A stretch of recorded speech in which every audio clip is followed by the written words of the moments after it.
CM Revanth Reddy Davos tour కొనసాగుతోంది. World economic ఫోరంలో CM Revanth Reddy ప్రముఖ కంపెనీలతో ఒప్పందాలు చేసుకుంటున్నారు. తెలంగాణ రైజింగ్ విజన్ లక్ష్యాలతో పాటు వరల్డ్ ఎకనామిక్ ఫోరం ఫాలోఅప్ సదస్సు నిర్వహించే ప్రతిపాదనలపై చర్చించారు. ప్రతి ఏడాది జూలైలో హైదరాబాద్లో వరల్డ్ ఎకనామిక్ ఫోరం ఫాలోఅప్ సమావేశం నిర్వహించాలని ప్రతిపాదించారు.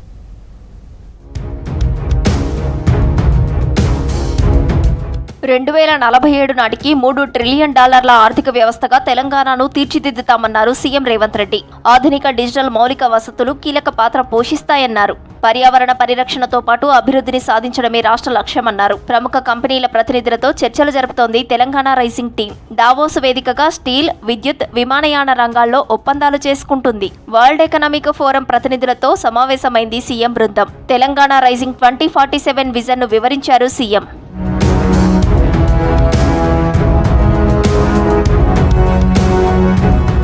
దేశంలోనే తెలంగాణను ఏఐ డేటా సెంటర్ హబ్గా తీర్చిదిద్దే లక్ష్యంతో రాష్ట్ర ప్రభుత్వం మరో కీలక పెట్టుబడిని సాధించింది.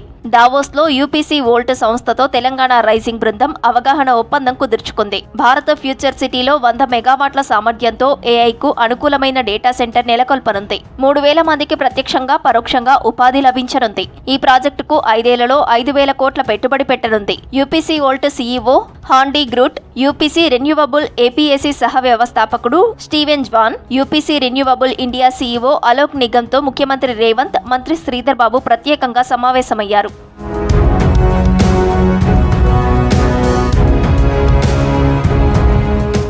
రాష్ట్రంలోని శంషాబాద్ గాగిల్లాపూర్లో 623 కోట్ల పెట్టుబడి పెట్టేందుకు ముందుకొచ్చింది స్నైడర్ ఎలక్ట్రిక్ ఇండియా కంపెనీ. స్విట్జర్లాండ్లోని దావోస్లో వరల్డ్ ఎకనామిక్ ఫోరంలో ముఖ్యమంత్రి Revanth Reddy Schneider company CEO Deepak శర్మతో సమావేశమయ్యారు. విద్యుత్ రంగంలో వస్తున్న మార్పులు, విద్యుత్ నిల్వ ప్రాజెక్టులు, గ్రిడ్ ఆధునీకరణ, విద్యుత్ సామర్థ్యం పెంపు, ఇండస్ట్రియల్ పార్కులు, పట్టణ మౌలిక వసతులకు డిజిటల్ విద్యుత్ నిర్వహణ వంటి కీలక అంశాలపై సమావేశంలో చర్చించారు.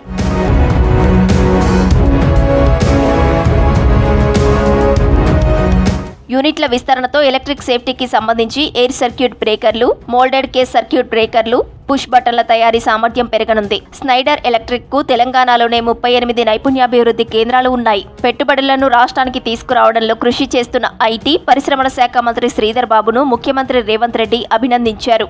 ప్రస్తుతం దేశంలో వేగంగా అభివృద్ధి చెందుతున్న ఎలక్ట్రానిక్స్ తయారీ కేంద్రాల్లో ఒకటిగా తెలంగాణ ఎదిగిందని మంత్రులు తెలిపారు.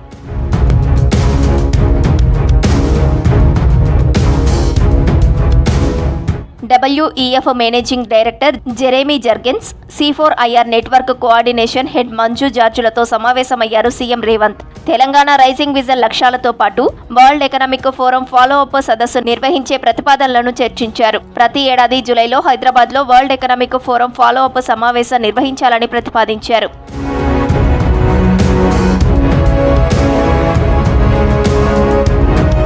దావోస్ పర్యటనలో ఉన్న సీఎం రేవంత్ రెడ్డిని ఏపీ మంత్రి లోకేష్ కలిశారు. ప్రపంచ ఆర్థిక సదస్సులో రేవంత్ రెడ్డిని మర్యాదపూర్వకంగా భేటీ అయ్యారు. ఒకరిని ఒకరు ఆలింగనం చేసుకున్నారు. ఈ సందర్భంగా ముఖ్యమంత్రిని శాలువాతో సత్కరించారు. రాష్ట్రంలోని విద్యార్థులకు నైపుణ్యాభివృద్ధి కల్పిస్తున్నామన్నారు డిప్యూటీ సీఎం భట్టి విక్రమార్క. పాదయాత్రలో చూసిన ప్రతి సమస్యను పరిష్కరిస్తామన్నారు. రాష్ట్రంలో పండిన వడ్లనే సన్నబియ్యంగా ఇస్తున్నామని తెలిపారు. పని చేయని ఆయిల్ పామ్ పరిశ్రమలపై చర్యలు తీసుకుని కొత్త వాటికి అవకాశం ఇవ్వాలని అధికారులను ఆదేశించారు మంత్రి తుమ్మల. విద్యా సంస్థల్లో సమూల మార్పులు చేసి పిల్లలను ప్రపంచంతో పోటీ పడేలా తీర్చిదిద్దుతామన్నారు డిప్యూటీ సీఎం భట్టి విక్రమార్క. ఎన్నికల ముందు పాదయాత్ర చేసి అన్ని వర్గాల ప్రజల కష్టాలను తెలుసుకున్నానన్నారు. ప్రజాప్రభుత్వంలో తాను చూసిన ప్రతి సమస్యను పరిష్కరిస్తున్నానని చెప్పారు. కొమరంభీం జిల్లాలో పర్యటించిన భట్టి పలు అభివృద్ధి పనులకు శంకుస్థాపన చేశారు. ఈ సందర్భంగా మహిళా సంఘాలకు చెక్కులు అందించారు.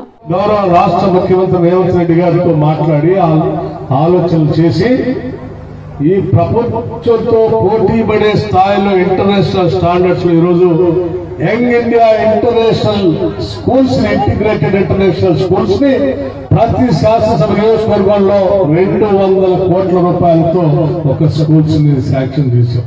తెలంగాణలో పండిన ధాన్యంతోనే సన్నబియ్యం ఇస్తున్నామన్నారు మంత్రి ఉత్తమ్ కుమార్ రెడ్డి. 3,17,00,000 మంది లబ్ధిదారులకు సన్నబియ్యం కోసం 13,650 కోట్లు ఖర్చు చేస్తున్నామని చెప్పారు. హైదరాబాద్లో ధాన్యం సేకరణపై రివ్యూ చేశారు మంత్రి. ఖరీఫ్లో ధాన్యం సేకరణ విజయవంతమయ్యిందన్నారు. 25 ఏళ్లలో ఎప్పుడూ లేనంతగా ఖరీఫ్లో 71.70 లక్షల టన్నుల వరి ధాన్యం పండిందన్నారు ఉత్తమ్. సంవత్సరానికి ఈ సన్నబియ్యం ఇవ్వడానికి ప్రభుత్వము 13,650 కోట్లు ఖర్చు చేస్తుంది. 3,17,00,000 మంది 85% జనాభాకి, అంటే ప్రొక్యూర్మెంట్లోనే కాదు, ప్రొక్యూర్మెంట్లో రికార్డు స్థాపించినాం. అంటే ప్రభుత్వం ఈ రోజు ఉన్న తెలంగాణలో మన ప్రభుత్వం చెప్పి నేను మనం చేస్తున్నాం. తక్కువ పనితీరు కనబరుస్తున్న ఆయిల్ పామ్ కంపెనీలపై చర్యలు తీసుకోవాలని అధికారులను ఆదేశించారు మంత్రి తుమ్మల నాగేశ్వరరావు.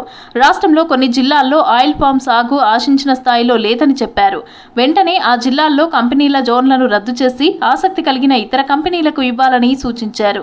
నిర్దిష్ట లక్ష్యాలను చేరుకోవడంలో ఆయిల్ ఫెడ్ సంస్థ కూడా విఫలమైతే ఆ సంస్థకి సంబంధించిన జోన్లను కూడా రద్దు చేస్తామన్నారు. సెక్రటేరియట్లో TG, oil fed, mark fed, విత్తనోత్పత్తి సంస్థల అధికారులతో రివ్యూ నిర్వహించారు మంత్రి. మార్క్ ఫెడ్ కొనుగోలు చేసిన జొన్న, మొక్కజొన్న ధాన్యానికి వెంటనే టెండర్లు పిలిచి ధాన్యాన్ని అమ్మాలని మార్క్ ఫెడ్ అధికారులను ఆదేశించారు తుమ్మల. వడ్డీ లేని రుణాలతో మహిళలు ఆర్థిక స్వావలంబన సాధించాలన్నారు మంత్రి జూపల్లి కృష్ణారావు. నాగర్ కర్నూలు జిల్లా కొల్లాపూర్ పట్టణంలో మోడల్ పబ్లిక్ లైబ్రరీని ప్రారంభించారు. అనంతరం ఇందిరా మహిళా శక్తి సంబురాలలో 10,000 మంది మహిళలకు చీరలు, 103 సెల్ఫ్ హెల్ప్ మహిళా సంఘాలకు వడ్డీ లేని రుణాల చెక్కులను పంపిణీ చేశారు మంత్రి.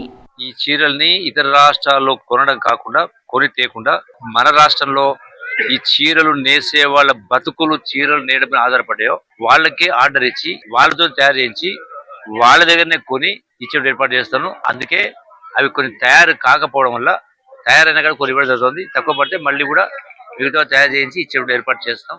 మేడారంలో భక్తులకు ఇబ్బందులు లేకుండా చర్యలు చేపట్టామన్నారు మంత్రి సీతక్క. ములుగు జిల్లా డిగ్రీ కాలేజీ గ్రౌండ్లో హెలికాప్టర్ సేవలను ప్రారంభించారు. హన్మకొండ నుంచి మేడారం వరకు ఎయిర్ కనెక్టివిటీ వచ్చింది. హెలికాప్టర్ సేవలతో భక్తులకు సమయం ఆదా కావడంతో పాటు ట్రాఫిక్ ఇబ్బందుల నుంచి రిలీఫ్ దొరుకుతుందన్నారు మంత్రి. కానీ ఈసారి 2 కూడా పెడుతున్నాం. పబ్లిక్ యొక్క డిమాండ్, భక్తుల యొక్క డిమాండ్. ఆన్లైన్ సర్వీస్ కూడా ఉంది. వరంగల్ నుంచి అయితే 31,000 పెట్టిరు మేడారం వరకు. వితిన్ మేడారంలో అయితే 4,800 పెట్టడం జరిగింది. అందరూ ఈ యొక్క మన గవర్నమెంట్ తరఫున టూరిజం డిపార్ట్మెంట్ పెట్టినటువంటి హెలికాప్టర్ సౌకర్యాన్ని కూడా అందరూ సద్వినియోగం చేసుకోవాలని. నాగోబా దర్బార్లో వచ్చిన ఫిర్యాదులను పరిష్కరిస్తామని హామీ ఇచ్చారు మంత్రి కొండా సురేఖ. అటవీ శాఖతో చాలా సమస్యలు ఉన్నాయన్నారు. అటవీ ప్రాంతంలో ఇందిరమ్మ ఇండ్ల నిర్మాణ సమస్యను పరిష్కరిస్తామన్నారు. కెస్లాపూర్లో మాస్టర్ ప్లాన్ అమలు చేసి అభివృద్ధి చేస్తామని హామీ ఇచ్చారు. నాగోబా దేవాలయంలో నిత్యం ధూపదీప నైవేద్యం అమలయ్యేలా చేస్తామన్నారు.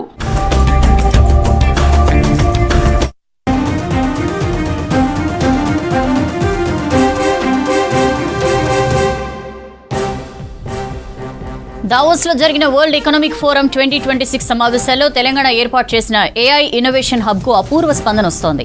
సీఎం రేవంత్ రెడ్డి నేతృత్వంలోని తెలంగాణ రైజింగ్ టీం పలు ప్రతిష్టాత్మక సంస్థలతో అవగాహన ఒప్పందాలు కుదుర్చుకుంది. బ్రిటన్కు చెందిన ప్రముఖ విద్యా పబ్లిషింగ్ సంస్థ పియర్సన్ తెలంగాణ ప్రభుత్వంతో ఎంఓయూ చేసుకుంది.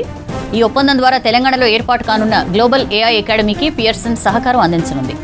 ఏఐ శిక్షణ, పాఠ్య ప్రణాళిక, లెర్నింగ్ కాంటెంట్, అంచనా విధానాలు, అంతర్జాతీయ స్థాయి సర్టిఫికేషన్లతో తన నైపుణ్యాన్ని పియర్సన్ ఉపయోగించనుంది. మరోవైపు జార్జ్ టౌన్ యూనివర్సిటీకి చెందిన ఏఐ కోలాబ్ సంస్థతో కూడా తెలంగాణ ప్రభుత్వం ఎంఓయూ కుదుర్చుకుంది. ఈ ఒప్పందం ద్వారా ఆరోగ్య రంగంలో ఏఐ ఆధారిత పరిశోధనలు, శిక్షణ కార్యక్రమాలు నిర్వహించనున్నారు.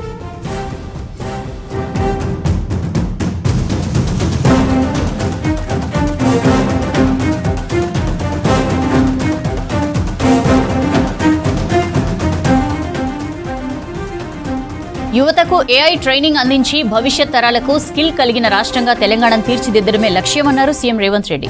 పియర్సన్తో ఒప్పందం కుదుర్చుకున్న బృందాన్ని అభినందించారు సీఎం రేవంత్. హైదరాబాద్లో ఏఐ సిటీ నిర్మాణానికి అవసరమైన పూర్తి స్థాయి ఈకోసిస్టమ్ను అభివృద్ధి చేస్తామని చెప్పారు. తెలంగాణలో ఇప్పటికే అన్ని ప్రముఖ టెక్ కంపెనీలు ఉన్నాయని, ప్రతిభ, మౌలిక సదుపాయాలు పుష్కలంగా ఉన్నాయని తెలిపారు.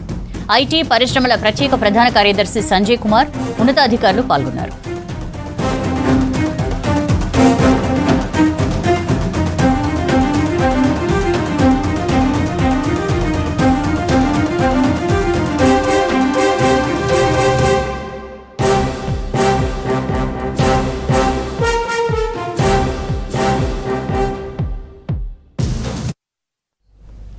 ఫోన్ ట్యాపింగ్ కేసులో కేటీఆర్కు నోటీసులు అందించారు సిట్ అధికారులు. రేపు విచారణకు రావాలని ఆదేశించారు. ఎన్ని కేసులు పెట్టినా చట్టపరంగా ఎదుర్కొంటామన్నారు బీఆర్ఎస్ నేతలు. హామీలు అమలు చేయకుండా తమ నేతలపై కేసులు పెడుతున్నారని ఆరోపించారు. ఆఫీసర్ల ఫోన్లు వింటే తనకేం సంబంధమని ప్రశ్నించారు కేటీఆర్.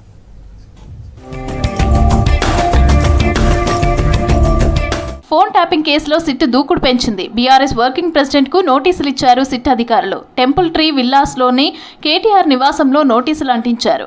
రేపు ఉదయం 11 గంటలకు జూబ్లీహిల్స్ పిఎస్లో జరిగే విచారణకు రావాలని నోటీసుల్లో తెలిపారు. ఇప్పటికే మాజీ మంత్రి హరీష్ రావును విచారించింది సిట్ అధికారులు. 2023 అసెంబ్లీ ఎన్నికల సమయంలో ప్రతిపక్ష నేతల ఫోన్లు ట్యాపింగ్ చేశారని ఆరోపణలున్నాయి. సొంత పార్టీ నేతల ఫోన్లు ట్యాపింగ్ చేశారని ఆరోపణలు వచ్చాయి.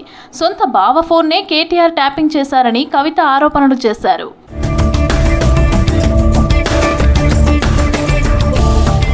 కాళేశ్వరం స్కామ్, ఫోన్ ట్యాపింగ్ అంటూ డ్రామాలు ఆడుతున్నారని అన్నారు కేటీఆర్. రేవంత్ రెడ్డి సిట్ అంటే సిట్, స్టాండ్ అంటే స్టాండ్. సిట్ విచారణ సీరియల్లా మారిందని చెప్పారు. హామీలు అమలు చేయకుండా డైవర్షన్ పాలిటిక్స్ చేస్తున్నారని అన్నారు. అధికారులు ఫోన్లు వింటే తనకేం సంబంధమని ప్రశ్నించారు. సిట్ విచారణను న్యాయపరంగా ఎదుర్కొంటామన్నారు కేటీఆర్. సిట్ అంటే ఏముంటది బ్రదర్? సిట్ అంటే సిట్టు, రేవంత్ రెడ్డి గారు సిట్ అంటే సిట్టు, స్టాండ్ అంటే స్టాండ్. ఏదో ఒక రూపంలో అటెన్షన్ డైవర్షన్ గేమ్లు ఆడాలి. మన హరీష్ రావు గారు వారి బొగ్గు కుంభకోణాన్ని బయటపెట్టినారు. పొద్దున బయట పెడితే సాయంత్రం కల్లా సిట్టు నోటీసు. ఈ వికృతమైన క్రీడలో రేపు బలు పశువులయ్యేది అధికారులు. ఇవాళ ఈ రాష్ట్రంలో రేవంత్ రెడ్డి ప్రభుత్వం ఫోన్ ట్యాపింగ్ చేయడం లేదా? ఒక్క అధికారం చెప్పండి, బయటకు వచ్చి నేను చూస్తా. ధైర్యంగా చెప్పమనండి. ఇండియన్ టెలిగ్రాఫ్ యాక్ట్ ప్రకారం పోలీసు వాళ్ళు చేస్తారు, అది మాకు సంబంధం ఉండదు బ్రదర్. బొగ్గు స్కామ్ పై సమాధానం చెప్పలేక ప్రభుత్వం తమకు సిట్ నుంచి నోటీసులు పంపిస్తోందన్నారు మాజీ మంత్రి హరీష్ రావు. ఎన్ని నోటీసులు ఇచ్చినా 6 గ్యారంటీలు, 420 హామీలు అమలు చేసేదాకా వెంట పడుతూనే ఉంటామన్నారు హరీష్. నీ బొగ్గు కుంభకోణంలో నీ బామ్మర్దికే నువ్వు సాయం చేసినావు. నీ సంగతి ఏంటంటే దాని మీద సమాధానం లేదు. సిట్ నోటీసులు పంపుతుంది. ఇక ప్రేమ లేఖలు భయపడతాం అనుకుంటున్నావా? నువ్వు ఎన్ని నోటీసులు ఇచ్చినా బిడ్డ నిన్ను ప్రశ్నిస్తూనే ఉంటాం. మహాలక్ష్మి ఇచ్చేదాకా అడుగుతాం, రైతు రుణమాఫీ అడిగేదాకా అడుగుతాం. నువ్వు ఎన్ని నోటీసులు ఇచ్చినా, నువ్వు ఎన్ని అటెన్షన్ డైవర్షన్లు చేసినా నీ వెంటనే పడతాం. ఎర్రవల్లి కేసీఆర్ ఫామ్ హౌస్ కు వెళ్లారు హరీష్ రావు. ప్రస్తుతం రాజకీయ పరిణామాలు, సిట్ నోటీసులపై చర్చించారని తెలుస్తోంది. సింగరేణి అంశంలో కేంద్ర మంత్రి కిషన్ రెడ్డిని బద్నాం చేసేందుకు బీఆర్ఎస్ కాంగ్రెస్ కుట్ర చేస్తున్నాయని ఆరోపించారు బీజేపీ నేతలు. బీఆర్ఎస్ హయాంలో సింగరేణిలో ఆర్థిక విధ్వంసం జరిగిందన్నారు. సింగరేణి అప్పులు 10 ఏళ్లలో 32,000 కోట్లకు పైగా పెరిగాయన్నారు. ఇక మున్సిపాలిటీ ఎన్నికల్లో అత్యధిక స్థానాలు గెలిచేలా కార్యకర్తల్ని సమాయత్తం చేస్తున్నారు కమలం నేతలు.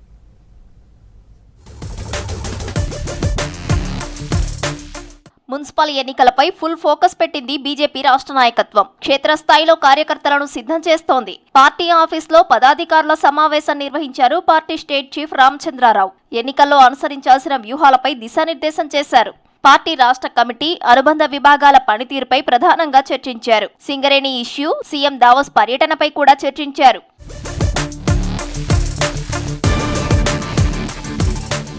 సింగరేణి కోల్ టెండర్ల అంశంపై సీబీఐ విచారణకు కేంద్రం సిద్ధంగా ఉందన్నారు బీజేపీ రాష్ట్ర అధ్యక్షులు రామచంద్రారావు. టెండర్ల విషయంలో కేంద్ర ప్రభుత్వాన్ని, కిషన్ రెడ్డిని బద్నాం చేసేందుకు కాంగ్రెస్, బీఆర్ఎస్ కుట్ర చేస్తున్నాయన్నారు. టెండర్ల రద్దుపై ప్రభుత్వాన్ని నిలదీయాలని స్టేట్ ఆఫీస్ బేరర్స్ మీటింగ్ లో సూచించారు రామచంద్రారావు.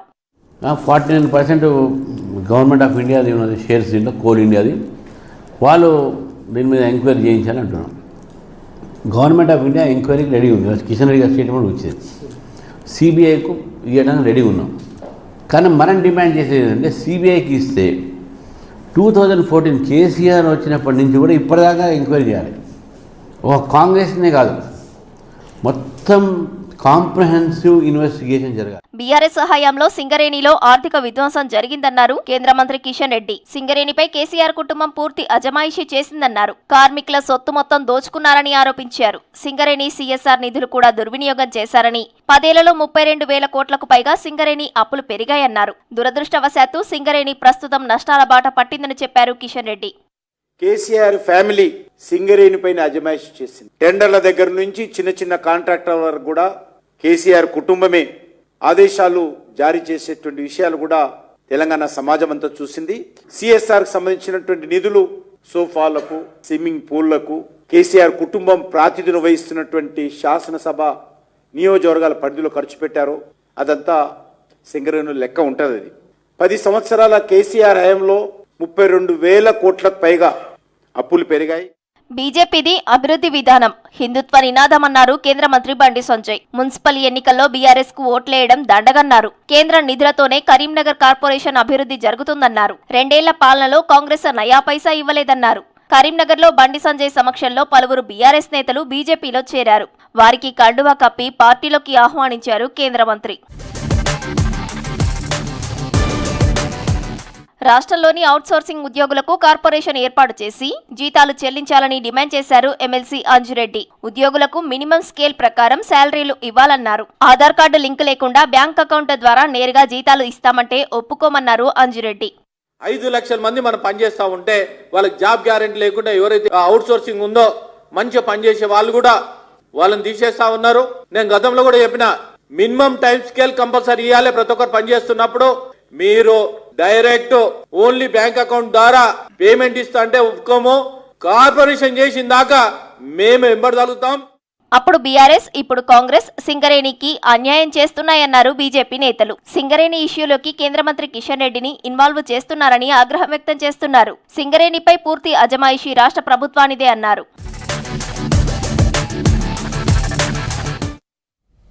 గాజాలో శాంతి స్థాపన కోసం బోర్డ్ ఆఫ్ పీస్ ఏర్పాటు చేశారు ప్రెసిడెంట్ ట్రంప్. ఇజ్రాయెల్ హమాస్ యుద్ధం ముగిసిందని, త్వరలోనే అన్ని సమస్యలు పరిష్కారం అవుతాయని చెప్పారు.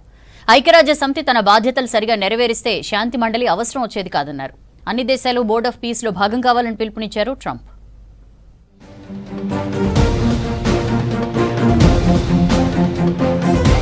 గాజాలో శాంతి స్థాపన, పునరుద్ధరణ కోసం బోర్డ్ ఆఫ్ పీస్ ను ఏర్పాటు చేశారు అమెరికా ప్రెసిడెంట్ ట్రంప్. దావోస్ లో జరుగుతున్న ప్రపంచ ఆర్థిక సదస్సులో అధికారికంగా ప్రకటించారు. వివిధ దేశాల నేతలతో కలిసి శాంతి మండలి ఫస్ట్ చార్టర్ రిలీజ్ చేశారు.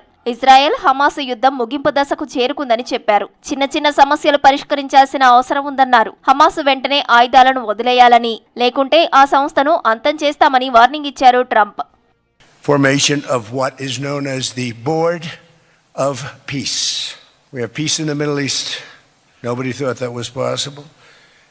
We've settled 8 wars, and I believe another one's coming pretty soon. You know what that is? The one that I thought was going to be an easy one has turned out to be probably the most difficult. అంతర్జాతీయ సంఘర్షణలు పరిష్కరించేందుకు board of piece పనిచేస్తుందన్నారు Trump. ఐక్యరాజ్య సమితి తన బాధ్యతలు సరిగా నెరవేరిస్తే శాంతి మండలి అవసరం వచ్చేది కాదన్నారు. అన్ని దేశాలు బోర్డ్ ఆఫ్ పీస్ లో భాగం కావాలని పిలుపునిచ్చారు. శాశ్వత సభ్యత్వం కోసం $1 బిలియన్ చెల్లించాలని తెలిపారు. ఐక్యరాజ్య సమితితో సహా ఇతర అంతర్జాతీయ సంస్థలతో కలిసి పనిచేస్తుందన్నారు Trump. United Nations has got tremendous potential, has not used it. On the 8 wars that I ended, I never spoke to the United Nations. I should have. You would think they could have done those 8 wars, but they couldn't have, and they tried, I guess, in some of them, but they didn't try hard enough. But I think the combination of the Board of Peace with the kind of people we have here, coupled with the United Nations, can be something very... Gaza శాంతి మండలి charter పై పలు దేశాల నేతలు సంతకాలు చేశారు. పాక్ ప్రధాని షహబాజ్ షరీఫ్ సహా UAE, Saudi Arabia, Egypt, Qatar, Indonesia, Turkey సహా పలు దేశాల నేతలు హాజరయ్యారు. ఇజ్రాయెల్, ఆర్మేనియా, అజర్బైజాన్ కూడా శాంతి ఒప్పందానికి గ్రీన్ సిగ్నల్ ఇచ్చాయి. తాను ఇప్పటికే 8 యుద్ధాలు ముగించాలని, త్వరలో రష్యా ఉక్రెయిన్ యుద్ధం ఆపుతానన్నారు Trump. As president, I ended those 8 wars in 9 months. Including Cambodia and Thailand, and by the way, many of the leaders are here. Pakistan and India, Israel and Iran, Egypt and Ethiopia, we're working on that right now. Israel Palestine యుద్ధంతో గాజాలో విధ్వంసం జరిగింది. దీంతో Gaza పునర్నిర్మాణం, పరిపాలనా పర్యవేక్షణకు piece board తెరపైకి తెచ్చారు Trump. దీనిలో చేరాలని 50కి పైగా దేశాలకు ఆహ్వానం పంపారు. మరోవైపు దావోస్లో గాజా శాంతి మండలి కార్యక్రమానికి భారత్ దూరంగా ఉంది. ట్రంప్ ఆహ్వానంపై కూడా ఇప్పటి వరకు స్పందించలేదు Bharat. That's all for now.